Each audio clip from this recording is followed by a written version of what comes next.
मुझे सहायता कहाँ से मिलेगी? मुझे सहायता परमेश्वर की तरफ से मिलती है, जो आकाश और पृथ्वी को बनाने वाला है। यहोवा तेरा रक्षक है, यहोवा तेरी दाहिनी ओर तेरी आड़ है। न दिन को धूप से, न रात को चांदनी से तेरी कुछ हानि होगी। यहोवा सारी विपद से तेरी रक्षा करेगा, तेरे प्राण की भी रक्षा करेगा। यहोवा तेरे आने जाने में तेरी रक्षा अब से लेकर सदा तक करता रहेगा। आमीन।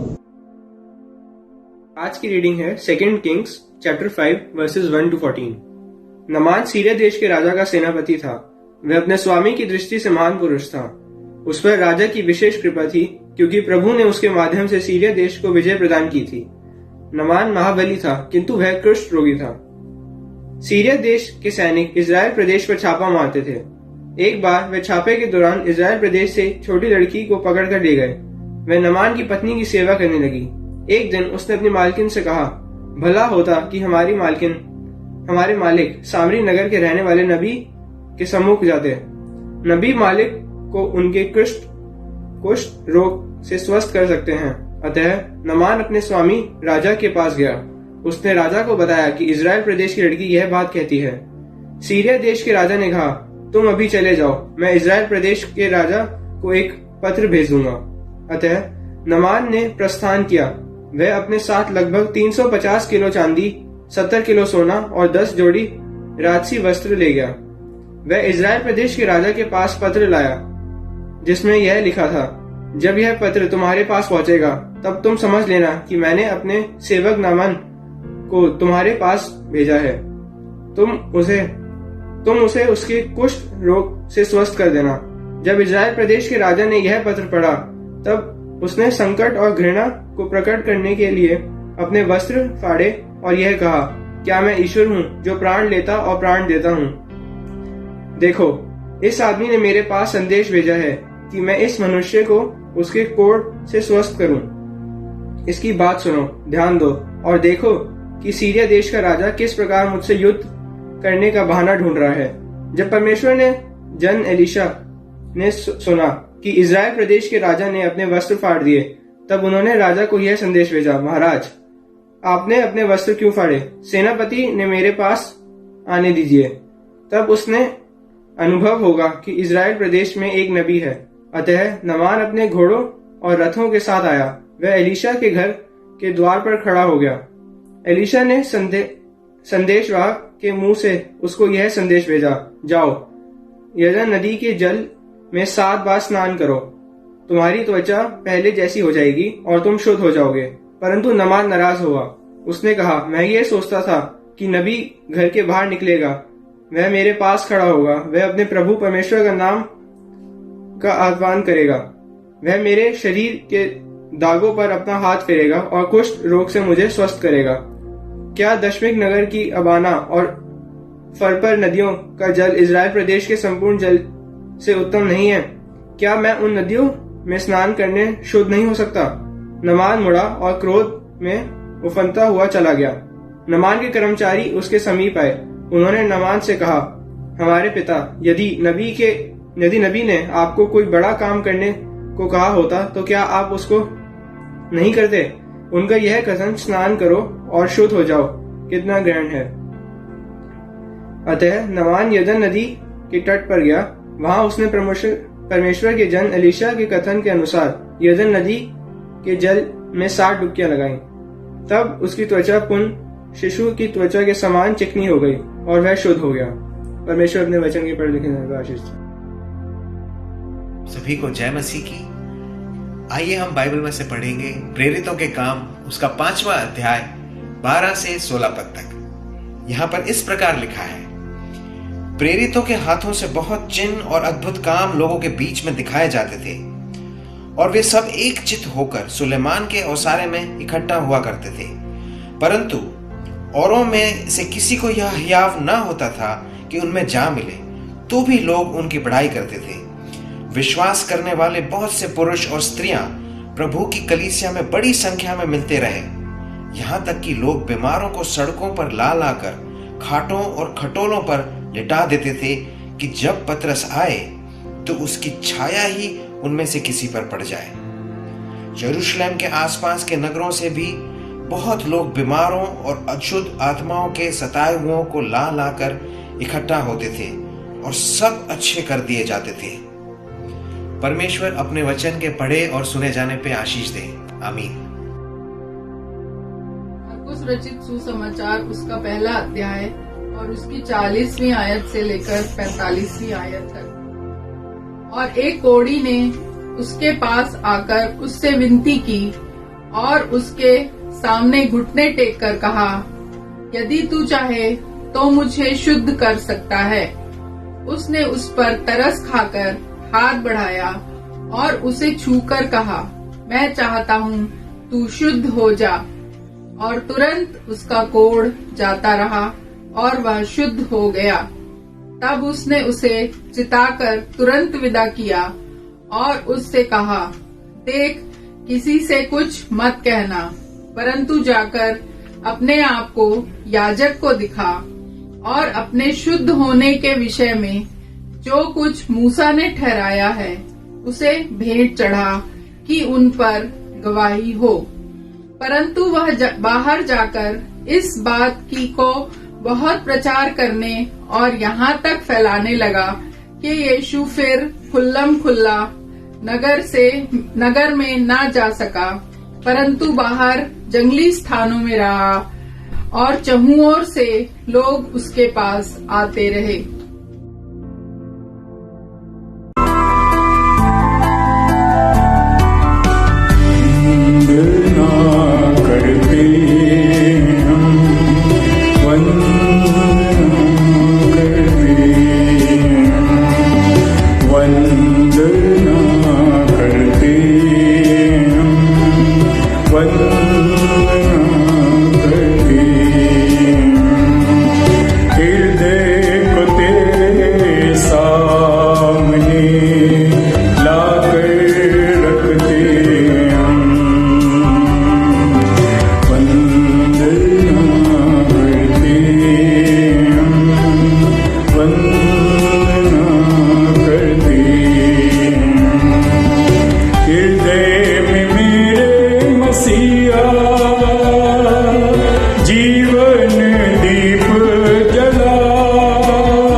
हृदय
आप सबको खुदावंद यीशु मसीह के मधुर नाम में सलाम।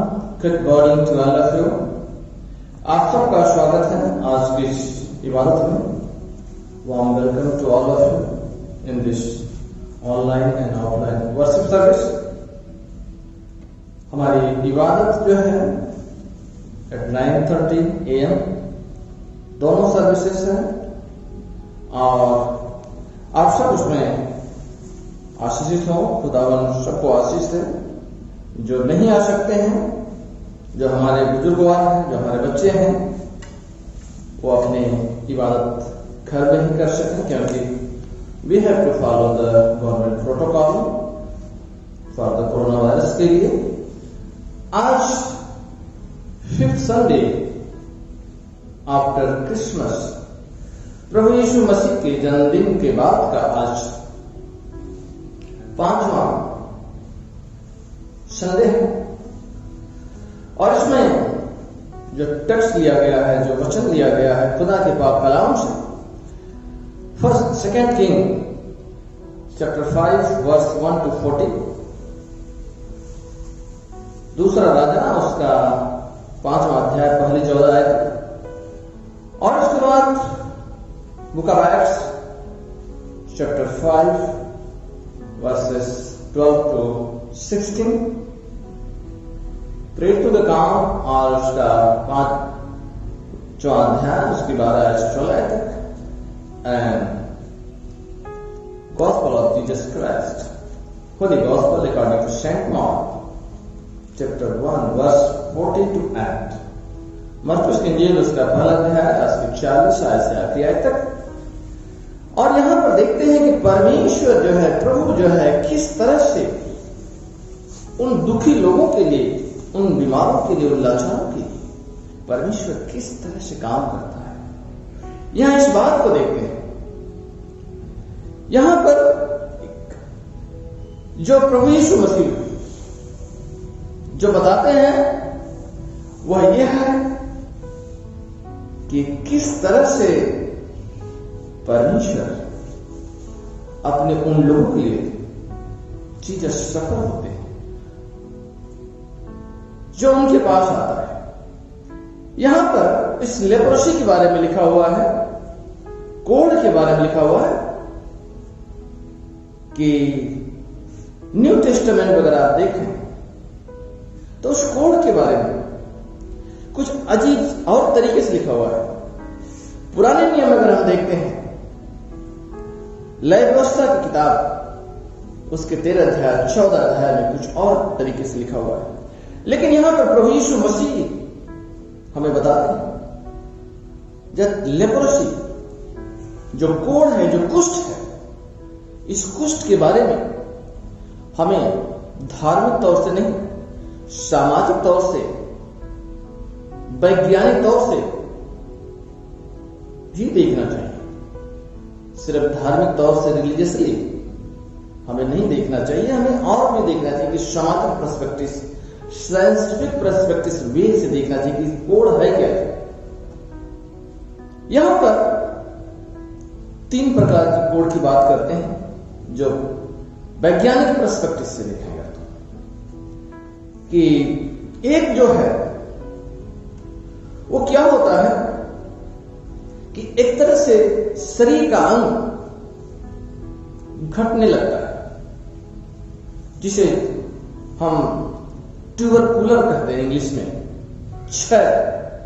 वह लेप्रोसी जो है एक तरह का क्षय का रूप लेने लगता है। और वहां से होता क्या है, शरीर में सुस्ती से होने लगती है, दर्द होने लगता है। हमारे जिस भाई, जिस परिवार में ये होता है उसके ज्वाइंट में पेन होने लगता है। इसके बाद धीरे धीरे धीरे धीरे धीरे जो है शरीर में ऑटोमेटिक और भी तरह की व्याधियां, परेशानियां होने लगती हैं। कलर जहां होता है उसका कलर चेंज होने लगता है। अगर आप पढ़ेंगे इसके बारे में लय व्यवस्था के 13 अध्याय और 14 अध्याय में पूरा खुलासा किया हुआ है। और इसके बाद में अगर हम देखते हैं कि वह धीरे धीरे कभी अल्सर का रूप बन जाता है, जख्म भी बनने लगता है। वह जो है एक डिजीज, एक तरह का वो जख्म का रूप ले लेता है और धीरे धीरे दिमागी संतुलन बिगड़ जाता है इंसान का। वो सोचता है कि कैसी ये बीमारी कहां से लग गई। दूसरी बात अगर देखें, एक में क्षय, जिसे तपेदिक भी कहते हैं, ट्यूबरकुलोसिस भी कहते हैं बॉडी में। ट्यूबरकुलोसिस भी 7 प्रकार की होती है, लेकिन ये लेप्रोसी की बात है। यहां पर देखते हैं, एक जो है एनेस्थेटिक लेप्रोसी। एनेस्थेटिक लेप्रोसी का मतलब होता है शून्य, उस कोड़ में शून्यपन आ जाता है, वहां कुछ पता नहीं चलता। अगर जिस किसी को होता है वहां कुछ पता नहीं चलता है, बिल्कुल नम हो जाता है, शून्य हो जाता है। वहां पर क्या होता है, जो कंडीशन है, इनिशियल कंडीशन जो है उस पहले की तरह होता है, लेकिन वहां पर थोड़ा सा शून्य सा हो जाता है। जो इंफेक्टेड एरिया है वहां पर क्या हो जाता है कि वहां कुछ पता नहीं चल पाता अगर आप छुए तो। लेकिन धीरे धीरे धीरे धीरे उसका आकार, उसका रूप, वहां जलन होने लगती है, वहां जलन होती है और वहां पर उसका रंग बदलने लगता है, उसकी रंग में चेंजिंग होने लगती है। अंगुलियां जो अगर देखें, जो एनेस्थेटिक, जो शून्य हो जाता है, उसकी अंगुलियों में देखेंगे पैर की, हाथ की अंगुलियां झड़ने लगती हैं, निकलने लगती हैं। इस तरह से जो है उसकी जो शरीर का जो अंग है, वो आदमी जो है मोस्टली 30-40 इयर्स तक उसकी लाइफ ऐसे समझिए कि डेथ ऑफ द बॉडी, वो जिंदा है लेकिन उसमें कुछ कर नहीं सकता। तीसरी जो बात है, तीसरी जो तरह की जो है वह क्या है, एक साधारण, एक आम तरह की जो लेप्रोसी होती है, उसमें जो है ये जो एनेस्थेटिक्स से थोड़ा मिक्स होता है, जो शून्य हो जाता है उससे थोड़ा मिक्स होता है। और दिस लेप्रोसी, दिस कोड जो है इस तरह से, this like this leprosy is there no doubt that there is where leper like that in the Palestine. उस समय पैलेस्टाइन के लोगों में जो हुआ करता था प्रभु यीशु मसीह के टाइम में, दो है कि वहां पर क्या होता था कि एक इस बीमारियों को लोगों को दिखाया जाता था। अगर आप देखें यहां पर लैब व्यवस्था में आज क्वारंटाइन के तौर पर अगर आप देखते हैं ना, 7 दिन का 14 दिन का जो है कि क्वारंटाइन लोगों को जो बाहर से आते हैं या जिस किसी को हो जाता था तो 14 दिन का क्वारंटाइन दिया जाता था। यहां पर अगर आप देखें तो यह बड़ा साफ लिखा हुआ है 13 अध्याय में, लैब व्यवस्था के 13 अध्याय में, कि यहां पर अगर किसी को चर्म की बीमारी होती थी, किसी को कुष्ठ की बीमारी होती थी, तो क्या होता था, वो याजक के पास जाते थे और याजक उसको देखते थे, याजक उसको देखते थे और याजक उसको देख करके और उसको अगर उसके चर्म उसके वहां पर अगर देखते थे कि वह बीमारी से जो है दिखाई न पड़े, वहां के रोए जो है, उसके रोए जो है कि जो शरीर के जो जहां पे है वो इन्फेक्टेड एरिया, अगर बाल सफेद हो रहे हैं, वहां के बाल उजले हो रहे हैं, तो याजक का काम था कि उनको 7 दिन तक बंद रखे, 7 दिन तक बंद रखे, दैट मीन्स क्वारंटाइन। उसके बाद 7वें दिन याजक उसको देखे और वह उसकी जो जैसी जैसी व्याधि है, जैसा जैसा इन्फेक्शन है, अगर वो बनी रहे और वो न फैले, वहीं पर रहे, तो उसको फिर 7 दिन का क्वारंटाइन कर दे। अगेन उसको फिर देखे और उसे देख पड़े तो उसको वो जो है 7 दिन के लिए फिर बंद रखे। ये देखिए, ये क्वारंटाइन 7-7 दिन का जो आज कोरोना के टाइम में क्वारंटाइन है, हमें इसको भी मिलाना चाहिए, जानना चाहिए। तो यहां पर इस तरह से होता था। और दूसरी बात, एक बात है कि वहां पर उसको गांव से बाहर भी निकाल दिया जाता था ताकि ये बीमारी किसी और को न लगे। जैसे कोरोना वाला है कि घर में ही बंद कर देते हैं ताकि किसी और को न लगे। लेकिन हम इस कंटेक्स्ट में आते हैं, प्रभु यीशु मसीह के कंटेक्स्ट में आते हैं। देखिए यहां पर वह व्यक्ति आता है जो बिल्कुल ही कुष्ठ रोगी है, और किस तरह से कुष्ठ रोगी आता है, उसे विनती करता है। देखिए कुष्ठ रोगी यहां पर एक कायदे कानून था, वो किसी से मिल नहीं सकते। ये बिब्लिकल वहां पर ओरल टेस्टामेंट में देखें तो वो किसी से मिल नहीं सकते, किसी से बात नहीं कर सकते। ओनली याजक कैन टॉक। लेकिन यहां पर प्रभु यीशु मसीह के सामने आता है, घुटने टेक करके उसे विनती करता है। Kneel down before the God, he kneel down before Christ, और क्या कहता है, इफ यू वांट, अभी क्यों चाहे तो शुद्ध कर सकता है, you can make me pure. और प्रभु यीशु मसीह के पास जब आता है, प्रभु यीशु मसीह से घुटने टेक करके उसके सामने, प्रभु यीशु मसीह एक बहुत बड़ा उस समय क्रांति लाया उस देश में, उस समय अपने टाइम में लोगों के लिए। उन्होंने अपने लोगों को, अपने शिष्यों को भेजा अपने टाइम में कि जाओ लोगों को, बीमारों को चंगाई करो, कोढ़ियों को ठीक करो। ये यीशु मसीह का मिशन था। और यहां पर जब आता है, यीशु मसीह के सामने विनती करता है, नील डाउन होता है और कहता है, वहां पर देखिए प्रभु यीशु मसीह क्या है, गॉड इज कंपैशनेट, उस पर तरस खाकर के प्रभु यीशु मसीह तरस खाते हैं। लिखा है तरस खाकर हाथ बढ़ाया। प्रभु यीशु मसीह अपना हाथ बढ़ाते हैं उसको, और हाथ बढ़ाते हैं, और हाथ बढ़ा करके प्रभु यीशु मसीह से क्या कहते हैं, मैं चाहता हूं कि तू शुद्ध हो जा। I want you be pure, मैं चाहता हूं कि तुम शुद्ध हो जाओ। I want you be pure, you be clean. उस समय वो अनक्लीन था, लेकिन जीसस की नजरों में अनक्लीन नहीं था। प्रभु यीशु मसीह कहते हैं तू क्लीन हो जा। वो चाहता था कि मैं कैसे प्रभु के पास करूं, कैसे मैं बात करूं, लेकिन प्रभु के पास आता है और डरते डरते। और यीशु मसीह से क्या बात होती है, देखिए जब यीशु मसीह ने कहा मैं चाहता हूं तो क्लीन हो जा, उसका कोर्स हो जाता है, चंगाई पा जाता है।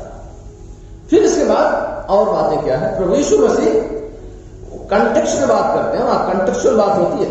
वहां पर देखते हैं कि जो याजक लोग थे, जिसको कुष्ठ होता था, बीमारियां होती थी, तो याजक के पास जाते थे और दिखाते थे। या याजक इस बात को प्रूव करता था उन्हें कि आप जाओ, ऐसे ऐसे करना है। लेकिन यीशु मसीह कहते हैं तो बड़ी चेतावनी देकर के, इंस्ट्रक्शन देकर के कि जाओ और तुम याजक को दिखाओ। उसके जब याजक के पास दिखाने की बात होती है तो क्या होता है, यानी याजक को दिखाने के बाद इसलिए कि मूसा की व्यवस्था में लिखा है, इसलिए प्रभु यीशु मसीह ने कहा है कि मैं व्यवस्था को पूरी करने आया, व्यवस्था को रुक करने आया, व्यवस्था को नाश करने आया। इसलिए प्रभु यीशु मसीह उसको मान लेते। लेकिन होता क्या है, बजाय याजक के जाकर के वो बाहर प्रचार करता है, he is spreading the gospel, spreading the good news. यहां तक पता लगा कि यीशु मसीह के लिए मुश्किलें हो गई कि यीशु मसीह किस तरह से काम करता है। यीशु मसीह वो बाहर जंगली स्थान में, चारों ओर से लोग उसके पास आते रहे और चंगाई पा जाता है। यही चीजें अगर आप देखें नामान के समय, नामान अपना धन अपने पास सोने वगैरह लेके जाता है उस इस्राएल के राजा के पास, लेकिन उसने उसको अपने कपड़े फाड़ दिया और कहता है क्या मैं इस लायक हूं। लेकिन एलीशा के पास उसको भेजता है, जो भक्त है खुदा का, एक नबी। वो कहता है कि क्या अगर वो वहां जाकर के नहा ले, उसने सोचा कि वो मेरे पास आएगा, लेकिन उसने कहा जाकर के वहां पर नहा ले, स्नान कर ले। वहां भी रिचुअलिस्टिक बातें हो रही, लेकिन जब वहां जाता है अंत में जब उसे इंस्ट्रक्शन मिलता है तो उसके हिसाब से काम करता है, शुद्ध हो जाता है। यहां पर प्रभु यीशु मसीह की बात ही देखी, सबसे बड़ी बात प्रभु यीशु मसीह की कंपैशन। यीशु मसीह दयावान, यीशु मसीह सामर्थी, यीशु मसीह बुद्धिमान और यीशु मसीह उसको सम्मिलित करते हैं उसमें। Where we see compassion, power and wisdom all control. प्रभु यीशु मसीह दयावान परमेश्वर, ये दयालु परमेश्वर, ये सामर्थ्य परमेश्वर, फुल ऑफ द विजडम, वो उसको किस तरह से सम्मिलित करते हैं। तो आज भी यही चीजें हैं कि जब तक हम अपने आप को, अपने उस खुदा के साथ, हम किसी के साथ ये भेदभाव, ये डिस्क्रिमिनेशन, ये ऊंच नीच, कास्टिज्म, कलर, ये सारी चीजें जो है एक तरह का भी कुष्ठ है। If we kneel down to the Christ, if we can come to the Christ, if open the heart to the Christ, He will be inside and we will in Him। हम जब प्रभु हमारे अंदर है, अब प्रभु का वो ज्ञान हमारे अंदर, प्रभु का प्रकाश हमारे अंदर है, तो ये सारी व्याधियां, सारी डिस्क्रिमिनेशन खत्म हो जाएगी, ये कुष्ठ खत्म हो जाएगा। यह कुष्ठ एक मानसिक बीमारी भी है, एक शारीरिक बीमारी, एक मानसिक बीमारी भी है, और हमें इस मानसिक बीमारी से हील करने के लिए only God, only Jesus, if you can, a guru, Jesus is the guru who can heal all things। We come to the Lord, प्रभु के पास आए, प्रार्थना करें, और वही हमें आशीष करता है, कुछ चंगाई देता है। प्रभु आप सबको आशीष दे। लोग जय मसीह की। आइए हम अपने ईमान का इकरार करें। मैं खुदा कादिर मुतलक बाप पर ईमान रखता हूँ, जो आसमान और जमीन का खालिक है। मैं यीशु मसीह पर ईमान रखता हूँ, जो खुदा का इकलौता बेटा और हमारा खुदावंद है। वह रूल कुदूस की कुदरत से पेट में पड़ा, कुंवारी मरियम से पैदा हुआ, पेंतुस पिलातुस के अहद में दुख उठाया, मसलूब गया, मर गया और दफन हुआ, आलम अरवा में उतर गया, तीसरे दिन जी उठा, आसमान पर चढ़ गया और बाप के दाहिने बैठा है। वह जिंदों और मुर्दों की अदालत के लिए फिर आएगा। मैं रूल कुदूस पर, पाक कैथोलिक कलीसिया पर, मुकद्दसों की शिराकत, गुनाहों की माफ़ी, बदन की क़ियामत और अब्दी ज़िंदगी पर ईमान रखता हूँ। आमीन। Praise the Lord. अब हम चलेंगे सिफारिशी दुआओं में। आइए हम सब इंसानों के लिए दुआ करें और अपनी दुआओं को खुदावंद यीशु मसीह की दायमी सिफारिश के साथ पेश करें।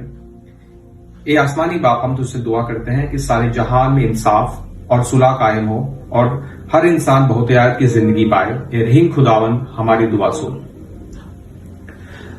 उन सब के लिए जो इस गांव या शहर में बसते हैं और इन तमाम बातों को दूर करने के लिए भी जो एक दूसरे में फूट और झगड़े पैदा करती हैं, ताकि हमारे मुल्क में सच्ची एकता और मेल मिलाप की तरक्की हो। ए रहीम खुदावंद, हमारी दुआ सुन। उन सब के लिए जो खेती बाड़ी, उद्योग धंधे या व्यापार में लगे हुए हैं, सब मजदूरों और कारीगरों के लिए भी, और उन सारे लोगों के लिए जो हमारी जरूरतें पूरा करते हैं। ए रहीम खुदावंद, हमारी दुआ सुन। तमाम उस्तादों, पढ़ने वालों, साइंसदानों, लेखकों, हुनरमंदों और उन सब के लिए भी जो दूसरे लोगों में दिलो दिमाग पर असर डालते हैं। ए रहीम खुदावंद, हमारी दुआ सुन। उन सब के लिए जो दुख या तकलीफ उठा रहे हैं, बेरोजगार हैं, गरीब और भूखे हैं, मोहताज या कुचले हुए हैं, जो बीमार हैं या मरने के करीब हैं, और उन सब के लिए जो उनकी मदद करते हैं। खासकर हम दुआ करेंगे हमारी कलीसिया के लिए, जो लोग हमारी कलीसिया में बीमार हैं या जो लोग परेशान हैं। खुदावंद, आप उनकी मदद करें। ए रहीम खुदावंद, हमारी दुआ सुन। उन सब के लिए जिन्हें इस मुल्क और दूसरे मुल्क में इश्तिहार दिया गया है, खासकर हमारे राष्ट्रपति, प्रधानमंत्री, इस समूह के गवर्नर और मुख्यमंत्री, और उन सब लोगों के लिए जो किसी भी तरह का इश्तिहार रखते हैं। ए रहीम खुदावंद, हमारी दुआ सुन। सब मसीह लोगों की एकता और मेल मिलाप के लिए और दुनिया में उनके मुनासिब तौर से गवाही देने और खिदमत करने के लिए। ए रहीम खुदावंद, हमारी दुआ सुन। इस मुल्क में तेरी तमाम कलीसिया के लिए, उसकी काउंसिलों और रहनुमाओं के लिए, खासकर हमारे मॉडरेटर, दक्षिणी भारत के कलीसिया के मॉडरेटर, हमारे मार्थोमा कलीसिया के मेट्रोपॉलिटन, हमारे बिशप और तेरी कलीसिया के तमाम दीगर खादिमों के लिए कि वह अपनी खिदमत को वफादारी से बजा लाएं। ए रहीम खुदावंद, हमारी दुआ सुन। ये बख्श के तेरे उन तमाम लोगों के साथ जिन्होंने वफादारी से इस दुनिया में तेरी खिदमत की है और भी तेरी बादशाही की अब्दी खुशी में शरीक हो। ए रहीम खुदावन, हमारी दुआ सुन। अब सब एक साथ बोलेंगे, ए आसमानी बाप, अपनी बादशाही जल्दा और हमारी इन दुआओं को कबूल फरमा जो हम तेरे बेटे अपने खुदावन और मुंजी यीशु मसीह के नाम के वसीले से पेश करते हैं। आमीन। आइए हम प्रभु की प्रार्थना करें।